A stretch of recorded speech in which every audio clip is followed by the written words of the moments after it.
This week on the channel, I tell you how I memorize songs and lyrics. What's going on, everybody? My name is Adam. If you want to know more about the latest gear and how to make good money as a working musician, go ahead and subscribe to the channel and ring the bell so you don't miss anything. If you're a fan of the channel or the podcast, you may recall our interview with Eric Hogan from Nevermind.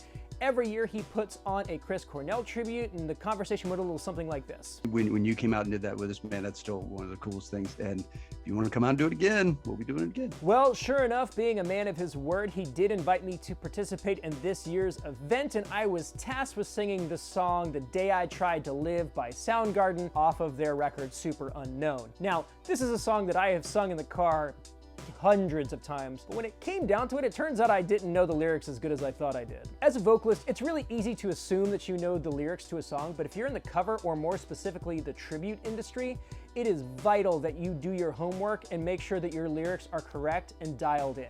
Your audience is usually expecting to hear the song exactly like they remember it from the record, and any flubs in your delivery can pull them out of the experience, which is the last thing that you want. So when my band onboards new songs, here's what I do to memorize the lyrics. You know what? Strike that.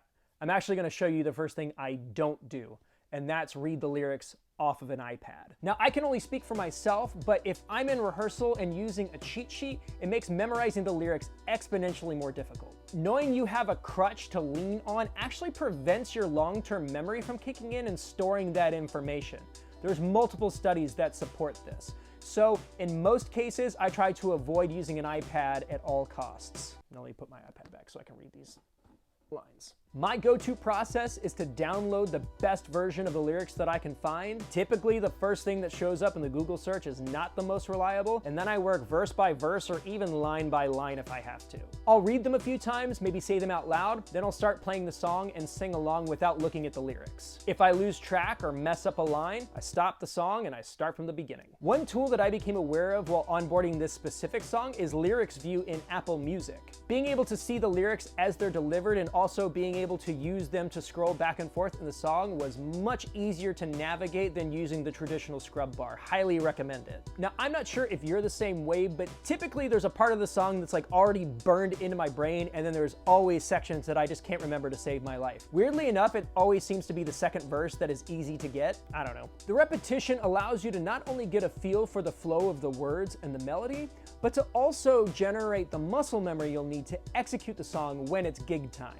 This song has the added hurdle of being in a compound time signature, so not only do I have to remember the flow of the words and how they go with the melody, but I also have to account for a bar of 7 every other bar. Not to mention that the lyrics don't really repeat themselves, and the structure differs for every single section. I probably sang this song to myself 200 times over the course of 3 or 4 days. Now, this process feels like it is pretty time consuming, but in the 20+ years that I've been doing this, it's been the most effective method of learning new songs.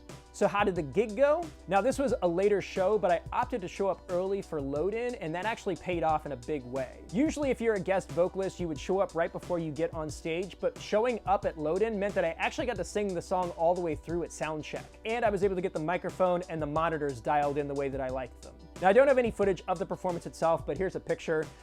Disregard my mic technique. I was really in the moment, let's say. Feedback I got from the performance is that it went great. It was really fun to sing a song I'd never done before in front of a packed house. Highly recommend it.